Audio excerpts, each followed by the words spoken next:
Shalom Bro NC semua ya. Hari ini saya akan sharing tentang hidup indah dan merdeka bersama Kristus. Wow, ini keren sekali ya. Maksudnya kita ingin sharing-sharing kehidupan ya. Kehidupan di dalam Kristus ya. Nah, saya melihat ya, Bro NC ya, banyak kehidupan orang Kristen itu seperti mengalami tekanan ya.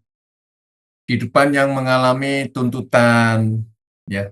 Baik itu tuntutan dari organisasi gereja ya, dari gembala gerejanya, atau bahkan ya, yang lebih parah lagi, seringkali merasa dituntut oleh Tuhan.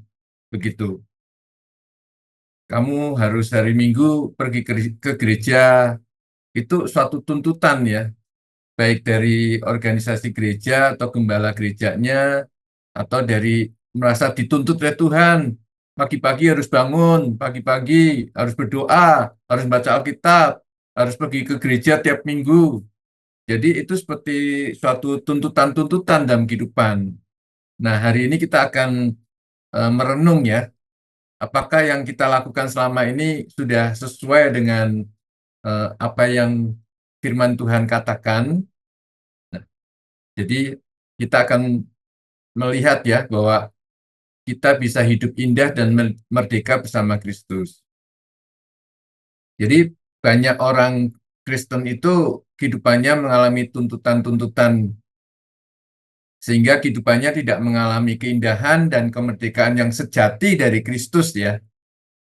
Sharing firman hari ini nih akan membukakan dan membebaskan ya belenggu-belenggu agamawi dan aturan-aturan manusia sehingga kita dapat menyembah Bapa dalam roh dan kebenarannya serta mengalami keindahan dan kemerdekaan yang sejati dalam kehidupan kita sehari-hari ya. Nah, saya rindu ya, eh, Bro Ensi semua teman-teman semua mengalami keindahan ya dan kemerdekaan dalam kehidupan kita sehari-hari ya. Nah, kita mengerti ya bahwa panggilan hidup kita yang utama adalah fellowship ya dengan Tuhan. Fellowship itu bergaul karib dengan Tuhan, berhubungan intim dengan Tuhan. Itu panggilan hidup kita yang utama. Dan ini sesuai dengan surat Rasul Paulus di Korintus ya. 1 Korintus 1 ayat 9 mengatakan Bapa itu setia, melalui dia kamu telah dipanggil ke dalam persekutuan dengan putranya Yesus Kristus Tuhan kita. Jadi kita ini punya panggilan yang utama dalam hidup ya. Yang nomor satu, panggilan hidup kita yang utama, yang nomor satu adalah fellowship, persekutuan dengan Tuhan, dengan Kristus, dengan Bapa, dengan Roh Kudus ya. Nah, itulah panggilan hidup kita yang utama. Nah, kekristenan yang sejati itu berpusatkan pada hubungan kasih dengan Tuhan. Kekristenan sejati itu tidak berfokuskan pada ketaatan. Seringkali banyak pelayan Tuhan mengajarkan kamu harus taat, harus taat, harus taat, T-A-A-T. Dibaca dari sebelah kiri T-A taat, dibaca di sebelah kanan kiri taat. Kamu harus taat. Nah, jadi sebetulnya kekristenan sejati itu tidak berfokuskan pada ketaatan, melainkan pada hubungan kasih yang melahirkan ketaatan. Jadi ketaatan itu suatu buah dari hubungan kasih. Ketaatan itu buah dari hubungan kasih, bukan akar. Akarnya atau fondasinya adalah hubungan kasih dengan Tuhan. Itu akarnya, sumbernya ya, hubungan kasih dengan Tuhan, begitu ya.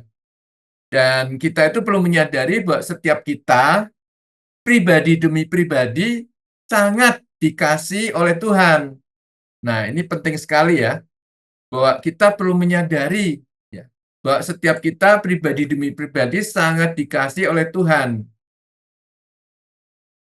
Dan kita lihat di Psalm 43 ya, ayat 3a dan 4 ya, dikatakan sebab akulah Yahweh Tuhanmu yang Maha Kudus Israel juru selamatmu.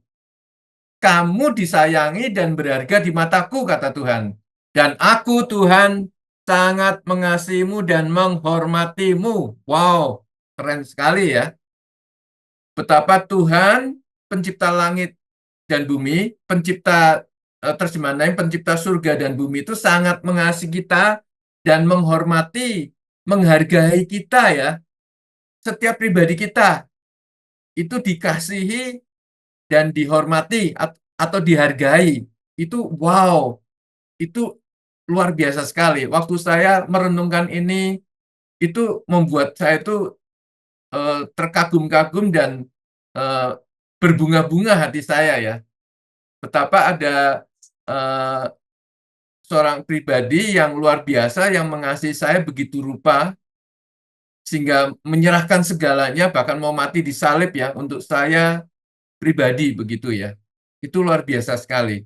Nah, kita perlu menyadari ya, Bro Yesus ya, bahwa Tuhan pencipta langit dan bumi itu sangat mengasihi kita, menghormati kita, setiap pribadi kita, itu bukan hanya tahu di kepala aja ya. Banyak orang Kristen tahulah, wah ya Yesus mengasihiku, oh ya Yesus sangat mengasihiku, tahu di kepala aja ya. Tetapi kita itu perlu benar-benar menanamkan dalam diri kita ya, dalam lubuk hati kita yang terdalam, bahwa ada seorang pribadi yang luar biasa, wow, wow, yang sangat mengasihi kita, menerima kita apa adanya, namun tidak membiarkan kita apa adanya. Wah, kita perlu tanamkan ya, perlu merenung ya. Fellowship itu adalah merenung berduaan dengan Tuhan, menyadari. Jadi namanya fellowship dengan Tuhan itu, bergaul karib dengan Tuhan itu, atau berhubungan intim dengan Tuhan itu, ada waktu-waktu dalam kehidupan kita sehari-hari itu hanya berdua ya. Di mana kita mengagumi Dia, merenungkan tentang Dia, merenungkan kasih-Nya, sampai kita itu benar-benar eh, kasih-Nya itu kita benar-benar tanamkan dalam hati kita yang terdalam ya, bukan hanya soal oh tahu di kepala saja, tapi benar-benar sampai merasuk dalam seluruh keberadaan kita, dalam seluruh jiwa kita, sampai ke dalam seluruh hati kita ya, yang terdalam ya. Sehingga itu akan terpancar dalam kehidupan kita sehari-hari, bahwa saya itu orang yang sangat dikasihi, bahwa saya itu orang yang sangat dikasihi dan berharga di mata Tuhan. Saya itu mulia di matanya. Wow, dan Tuhan tuh sangat mengasihiku dan sangat menghargaiku, menghormatiku. Wow, itu luar biasa, Bro and Sis. Nah, Tuhan itu sangat mengasihi kita tanpa syarat. Nggak pakai syarat ya, Bro and Sis ya. Tanpa kecuali, tanpa batas, dan tanpa akhir, terus-menerus. Nah, seringkali dulu saya tidak mengerti ini ya, karena kurang fellowship ya. Sudah 17 tahun saya melayani Tuhan waktu itu, ya. Dari tahun 94 saya melayani Tuhan, 17 tahun itu saya melayani sampai saya menjadi pendeta. Jadi 94 tambah 17 tahun, eh, 2011 ya. Sampai Tuhan singkapkan ya tentang keberadaannya Dia, betapa Dia itu sangat mengasihi saya tanpa syarat. Dulu saya suka pakai pasang syarat-syarat saya sendiri untuk dikasihi, untuk lebih dikasihi. Saya melakukan hal yang untuk supaya saya dikasihi, padahal Dia sangat mengasihi saya. Saya tidak tahu itu, karena saya hanya tahu di kepala saja, kepala saya saja. Walaupun saya sudah melayani 17 tahun, sudah jadi pendeta, sudah mengajarkan firman, kemudian sudah biasa untuk membebaskan orang yang punya ilmu-ilmu apa hitam gitu ya. Kadang-kadang juga ada orang yang kerasukan setan saya usir itu sampai itu sangat mudah ya, karena sering melakukan itu udah terbiasa dan tahu caranya, tetapi tidak menjamin pelayanan kita yang dianggap orang hebat, yang dianggap orang itu luar biasa, kita mengenal benar-benar tentang Tuhan dan kasih-Nya kepada kita. Seringkali kita menyamakan atau menganggap ya bahwa orang yang sudah melakukan ini itu pelayanannya sudah hebat tuh pastilah pengenalan akan Tuhannya luar biasa. Enggak menjamin ya, Bro and Sis ya. ada ada pelayan Tuhan yang punya jemaat gerejanya mungkin ratusan ribu jutaan, tapi belum tentu pengenalan akan Tuhan itu mendalam gitu ya. Jadi banyak orang mencampur adukan pelayanan yang hebat dengan jumlah jemaat yang banyak luar biasa, atau pelayanannya sudah bisa membebaskan orang dari dari belenggu-belenggu ilmu hitam ataupun dari apapun begitu ya, sudah hebat itu, eh, dan menganggap orang yang seperti itu dan pengenalan akan Tuhannya luar biasa. Padahal dibedakan ya antara antara pelayanan yang hebat itu tuh dengan pengenalan akan Tuhan, di mana pengenalan akan Tuhan itu akan semakin mengenal Dia kalau kita fellowship dengan Dia, bergaul karib, bergaul intim dengan Dia. Hanya eh, dalam kehidupan sehari-hari ada waktu berdua, membaca firman hanya berdua aja Alkitab dengan Tuhan, sehingga Roh Kudus bisa bisa memberitahu kita detailnya ya, setiap ayat itu ya. Eh, jadi kita memang perlu eh, berfellowship dengan Dia sehingga kita bisa menerima sungguh-sungguh bahwa Tuhan itu luar biasa dan mengasihi saya tanpa syarat ya. Begitu ya, bro and sis ya. Jadi Tuhan mengasihi kita itu tanpa syarat, tidak pakai syarat, menerima kita apa adanya. Bahkan yang luar biasa, tidak membiarkan kita apa adanya. Dia menjadikan kita itu berarti, berharga, mulia, dan sempurna. Wow, itu keren banget ya, Francis ya. Nah, di 1 Yohanes 4 ayat 10 dikatakan, inilah kasih itu, bukan kita yang telah mengasihi Tuhan, tetapi dialah yang telah mengasihi kita dan telah mengutus anaknya sebagai pendamaian bagi dosa-dosa kita. Jadi, definisi kasih itu apa sih menurut 1 Yohanes 4 ayat 10 itu? Ternyata bukan kita yang telah mengasihi Tuhan, tapi dialah yang telah mengasihi kita.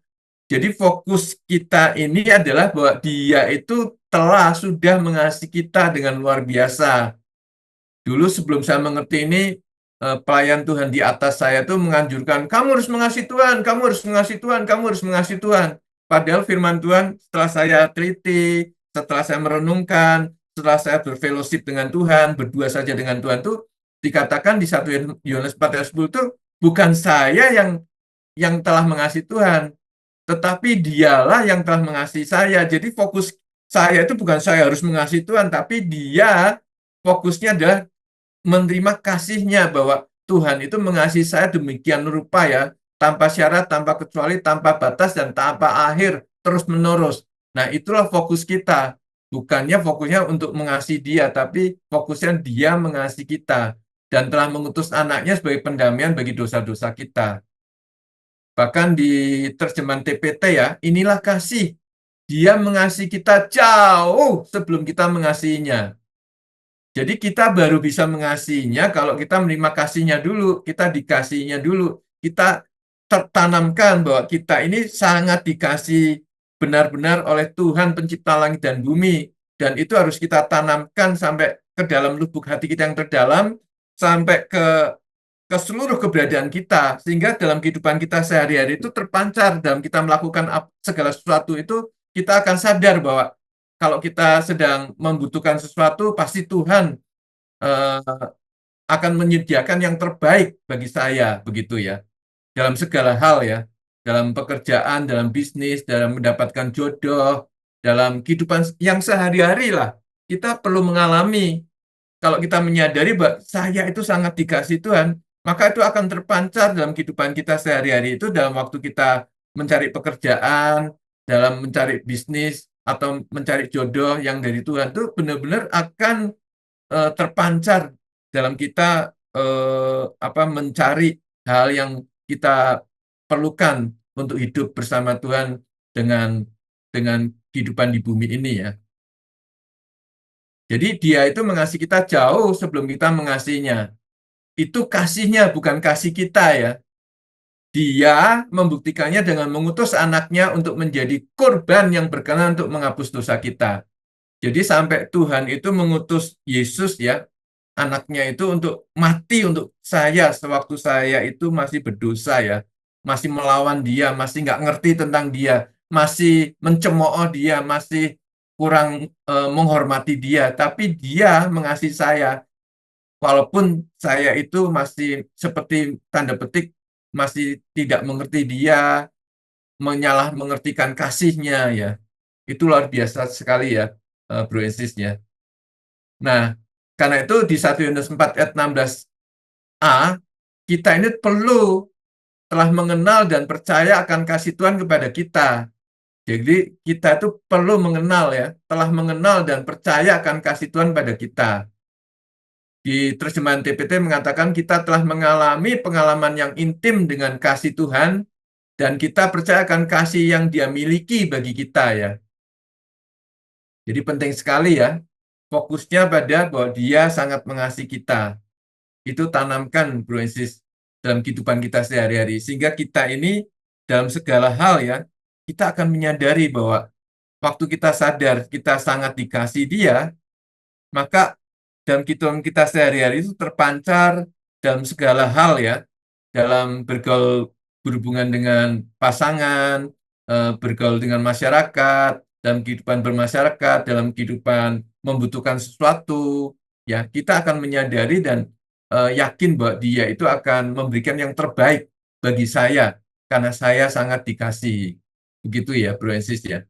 Nah, penting sekali menyadari bahwa kita itu dikasih Tuhan ya. Di Amsal mengatakan karena Tuhan memberi ajaran kepada yang dikasihnya, seperti seorang ayah kepada anak yang disayangi. Jadi Tuhan itu memberikan ajaran-ajaran pada kita ya, memberikan pewahyuannya, ajaran-ajarannya, didikannya kepada kita, untuk kita itu benar-benar menjadi seperti Dia ya, karena gennya kita ada Dia itu sendiri ya. Dia memberikan gennya kepada kita. Jadi Tuhan itu sangat mengasihi kita seperti seorang ayah kepada anak yang disayangi. Itu di Amsal 3:12 mengatakan seperti itu ya. Dan ini yang menarik ya, di Amsal 22 ayat 1b dikatakan, dikasih orang itu lebih berharga daripada emas dan perak. Banyak orang pengen emas dan perak ya, apalagi harga emas nih makin naik, orang pengen punya emas, nyimpen emas gitu ya. Tapi dikatakan bahwa dikasih orang itu lebih berharga daripada emas dan perak. Bahkan terjemahan lain, dikasih orang itu lebih baik daripada diberi loh. Diberi perak dan emas loh. Wah, keren ya. Bahwa dikasih orang itu lebih baik daripada diberi perak dan emas. Terjemahan TPT mengatakan dihargai oleh orang lain lebih terhormat daripada memiliki investasi besar. Ya, perak dan emas itu kan merupakan salah satu investasi yang besar ya. Tapi dikatakan dihargai oleh orang lain lebih terhormat daripada memiliki investasi besar. Artinya bahwa dikasih orang itu lebih berharga, lebih baik daripada diberi perak dan emas. Artinya dikasih orang itu juga dihargai oleh orang-orang ya. Nah, tapi kita itu dikasih bukan orang sembarang orang, tetapi Tuhan pencipta langit dan bumi, pribadi yang sangat luar biasa, yang wow, nggak terkira ya, mengagumkan, nggak terkira kekaguman kita ya, betapa dahsyatnya Dia ya, betapa luar biasanya Dia ya, yang mengasihi kita, sebab Dia adalah pencipta segala sesuatunya ya. Dan kita dikasih oleh sesosok pribadi yang luar biasa seperti ini, Bro Ensis ya. Itu benar-benar membuat hati kita itu senantiasa berbunga-bunga ya. Hati kita itu bersuka cita. Maksudnya berbunga-bunga itu bukan ada bunganya ya, Bro Ensis ya. Maksud saya ini kata metafora. Berbunga-bunga itu sukacita selalu ya, senang ya. Ada sosok pribadi yang luar biasa. Dulu waktu saya pacaran dengan Ceni, waktu saya mengasihi dia, mengejar dia, mencintai dia, eh, eh, saya tanya bahwa dia suka suka apa, hatinya berbunga-bunga bahagia ya. Ya, saya sebut suka, kadang-kadang kalau saya ya, Bro Aziz ya, dikasih merenungkan kasih Tuhan ini, saya suka senyum-senyum sendiri betapa Tuhan itu luar biasa, membuat hati saya itu berbunga-bunga. Betapa indahnya ya hidup ini ya. Ada sosok pribadi yang luar biasa yang menerima saya apa adanya dan berada bersama saya di setiap saat, setiap waktu, setiap detik ya, dan tak pernah meninggalkan saya dan Bro Ensi itu satu detik pun, tidak pernah ditinggalkan satu detik pun, tidak pernah dibiarkan satu detik pun. Wow, keren, keren sekali ya Tuhan kita ya, yang begitu mengasihi kita ya. Nah, di Efesus 2 ayat 4 sampai 7 dikatakan bahwa Tuhan yang kaya dengan kemurahan telah mengasihi kita, sudah mengasihi kita melalui kasih-Nya yang besar. Wow. Jadi Tuhan tuh kaya akan kemurahan, sudah telah mengasihi kita melalui kasih-Nya yang besar. Bahkan ketika kita sudah mati dan terkutuk karena banyak dosa kita, Dia menyatukan kita ke dalam kehidupan Kristus dan menyelamatkan kita dengan kasih karunia-Nya yang luar biasa. Wow. Jadi waktu waktu dulu kita itu masih berdosa, banyak dosanya, masih terkutuk ya, yang di hadapan Tuhan disebut mati ya. Itu tuh Dia itu menerima kita, mengasihi kita dan kemudian menyatukan kita ke dalam kehidupan Kristus. Wow, keren ya. Kita yang ancur-ancuran, banyak dosanya itu waktu menerima Dia, bisa percaya sama Dia kan karena diberikan iman oleh Dia, sehingga kita bisa percaya menerima Dia. Itu pun semuanya dari Dia ya. Dan Dia waktu kita hancur-hancuran seperti itu, maksudnya hancur-hancuran itu hidupnya amburadul ya, nggak karuan, banyak dosanya, banyak bohongnya, banyak nggak benernya. Kemudian waktu kita menerima Yesus, Dia menyatukan kita dalam kehidupan Kristus yang wow ya, yang luar biasa ya, menyatukan kita dalam kehidupan Kristus yang penuh keindahan ya, penuh kemerdekaan ya. Dan itu semua karena Dia menyelamatkan kita dengan kasih karunia yang luar biasa.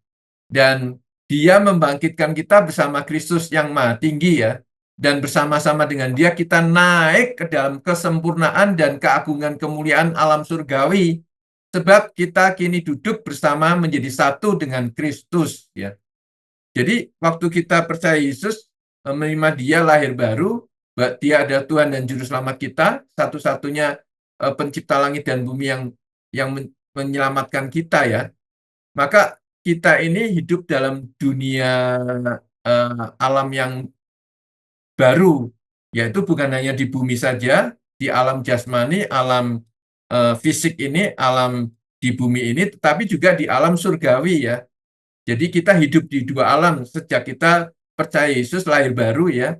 Kita mengalami kehidupan yang luar biasa, yaitu kemuliaan alam surgawi dan kehidupan yang alam fisik di bumi ini ya.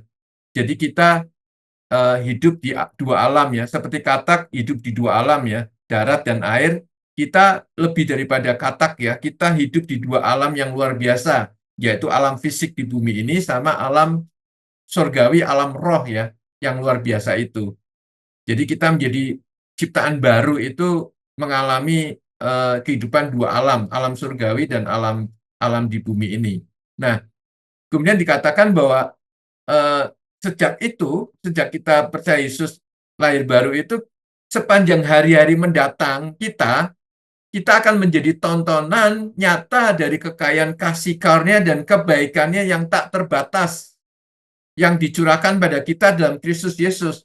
Jadi sejak kita itu percaya Yesus Kristus ya, lahir baru, itu tuh hari-hari mendatang kita, hari-hari di depan kita ini hari-hari yang penuh tontonan nyata ya, tontonan nyata dari orang-orang melihat kita. Orang-orang itu menonton kita ya, nyata bahwa itu tuh memancarkan kekayaan kasih karunia Tuhan dan kebaikan Tuhan yang tak terbatas tuh kebaikan Tuhan yang tak terbatas tuh nyata dalam kehidupan kita ya. Jadi ini tuh luar biasa ya Bro and Sis ya. Betapa indahnya ya kita hidup bersama Kristus, bersama Dia ya.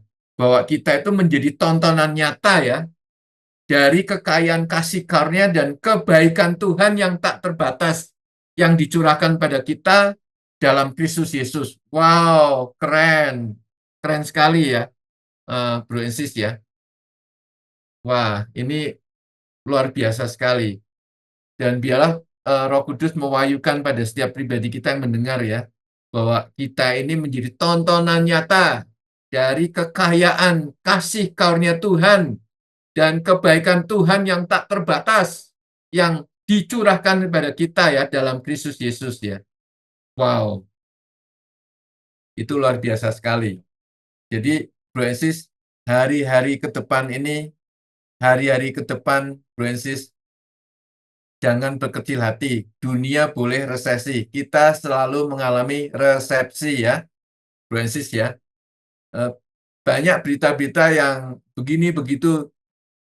Jangan khawatir, jangan khawatir. Pandanglah dia, pandanglah firman-Nya, terimalah firman-Nya hari ini ya, bahwa dia itu memberikan tontonan yang nyata ya, menjadikan kita tontonan yang nyata dari kekayaan kasih karunia-Nya dan kebaikannya yang tak terbatas. Wow. Jadi dia mendemonstrasikan kasihnya itu kepada setiap kita, ya, kepada kita yang percaya bahwa kita itu sangat dikasihinya. Begitu ya, Bro Ensis ya. Dan Bro Ensis akan mengalami hari-hari yang indah ya dan merdeka, mengalami kemerdekaan bersama dia ya.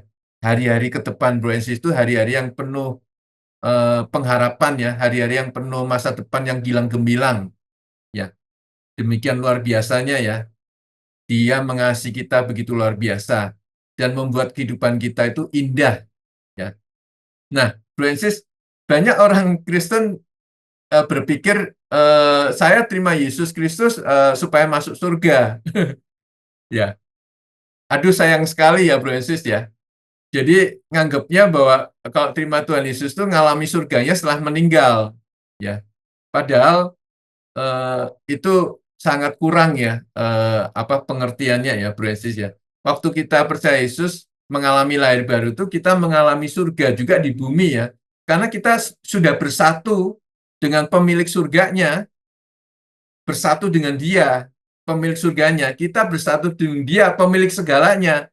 Baik surga maupun bumi dan segalanya ada miliknya dia dan dia menyatukan diri bersama kita.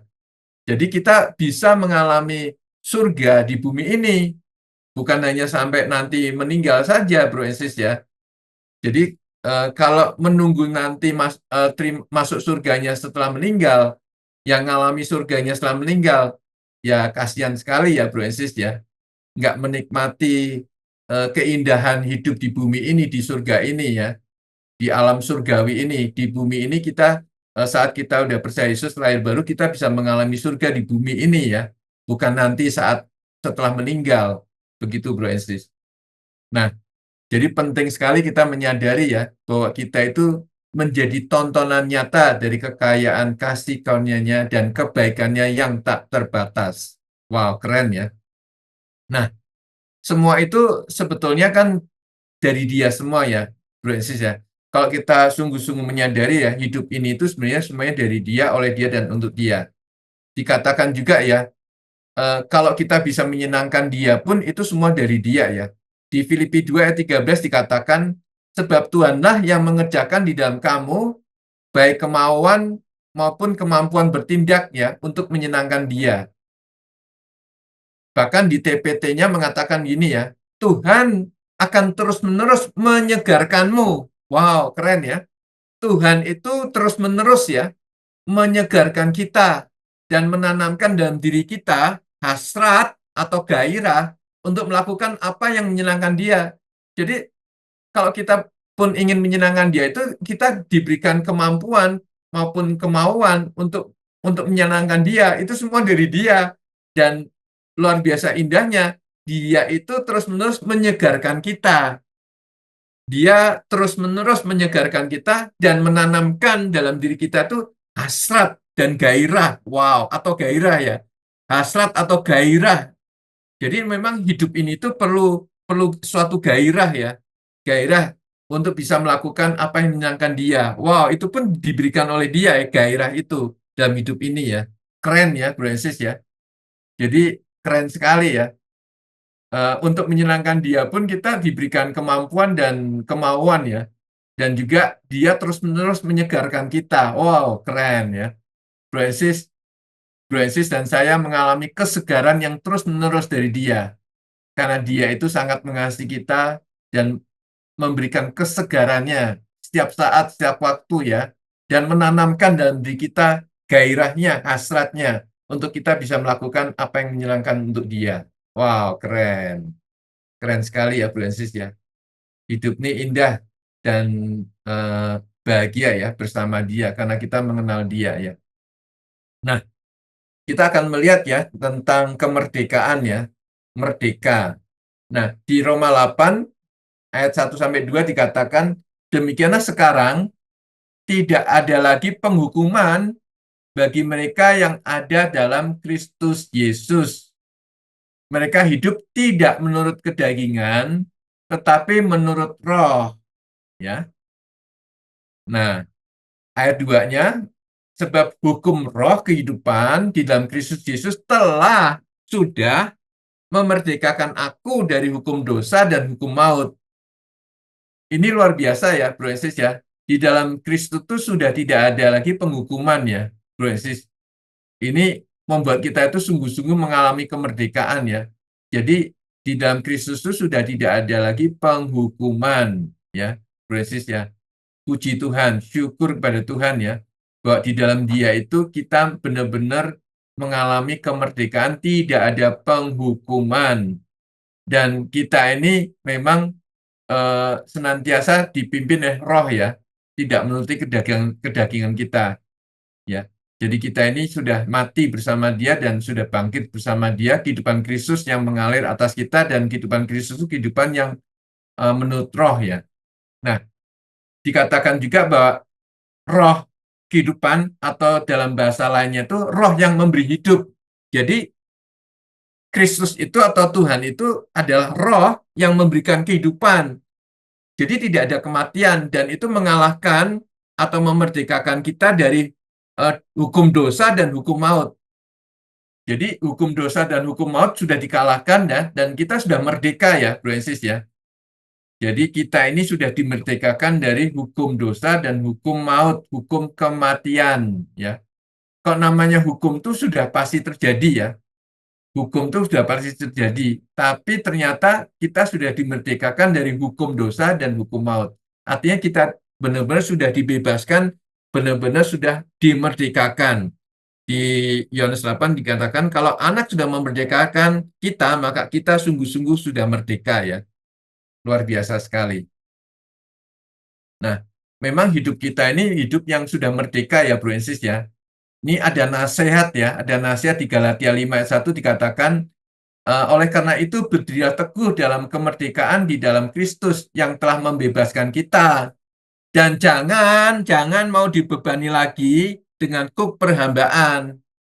Jadi kita ini sudah bebas, merdeka ya, di dalam Kristus. Kristus sudah membebaskan kita benar-benar ya, Bro Ensis ya. Jadi kita jangan mau dibebani lagi dengan kuk perhambaan. Pak, apa sih kuk perhambaan itu? Apa sih kira kurang lebihnya kuk perhambaan itu? Contohnya misalkan apa sih? Ya, kuk perhambaan itu seperti contohnya legalisme, ya, aturan-aturan agamawi yang sangat mengikat ya, begitu ya, Bro Ensis ya. Aturan-aturan agamawi. Kalau kamu ingin hidup kudus, ayo harus baca Alkitab 10 pasal setiap hari.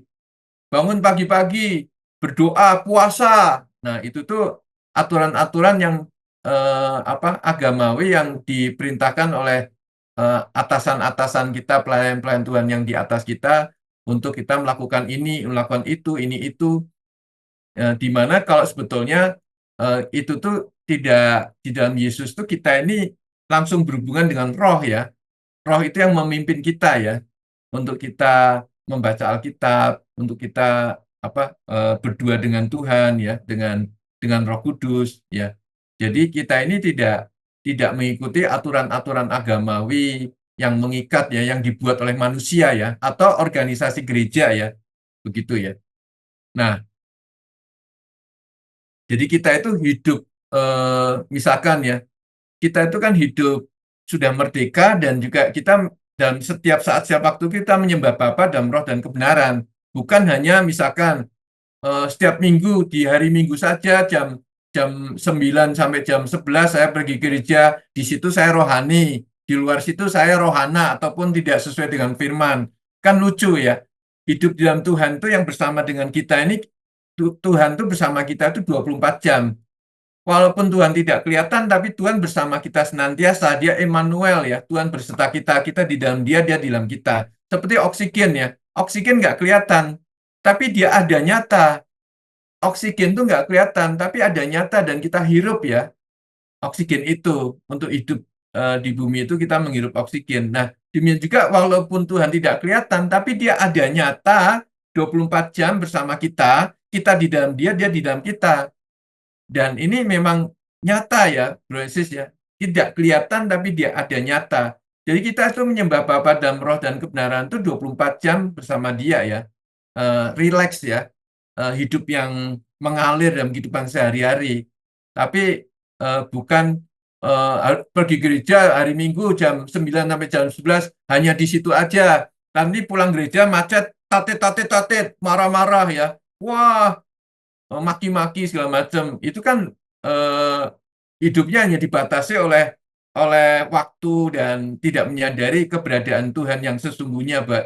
Kita menyembah Dia dalam roh dan kebenaran 24 jam bersama Dia, Dia bersama kita setiap saat, setiap waktu ya. Begitu ya, Bro and Sis ya.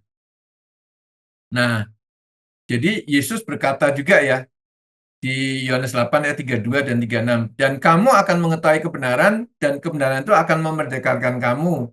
Jadi apabila anak itu memerdekakan kamu, kamu pun benar-benar merdeka. Merdeka. Ya, kita ini hidup merdeka ya. Eh, Nah, memang kita perlu mengetahui kebenaran itu ya. Kebenaran itu memerdekakan. Jadi kuncinya itu kita sering bersama Dia, fellowship dengan Tuhan, fellowship dengan Sang Firman, Sang kebenaran. Kita terus meneliti ya, merenungkan kebenaran itu, firman itu ya. Dan itu kita akan mendapatkan mutiara-mutiara kemerdekaan ya dalam segala hal ya.